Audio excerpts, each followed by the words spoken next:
here's where we get to some of the fun diagrams, okay? And try to kind of simplify this diagram as much as possible. But basically, if you picture the CPU just as you see here, and it's the gray area is, we'll say, the actual, that chip that you see on the motherboard. What's going on inside that chip is all these different components, okay? We have an input-output unit, which of course is what allows for the data and instructions that are going to come in and go out. And you'll notice here we have the North Bridge. We learned about North Bridge in the motherboards lesson, okay? And connecting to that North Bridge is your external or front side bus, okay? So that's where data travels in and out of the processor.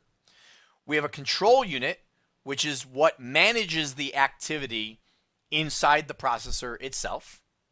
We have ALUs. ALU stands for the Arithmetic Logic Unit, which is managing the calculations that are taking place inside of the processor. There's memory that we have inside the processor itself. We have registers, which work a lot like RAM. Matter of fact, both the registers and the cache are both a form of RAM. Now, RAM is something that we haven't covered yet. That's coming up in the next lesson. But basically, it's a form of temporary memory where things can be stored while other things are being calculated in the processor. And then, of course, we have the internal bus. Right? I talked about the external data bus. Well, now we have the internal data bus, which is the circuitry that allows data to travel internally, inside of the processor and get from each of these components to the other components within the processor itself.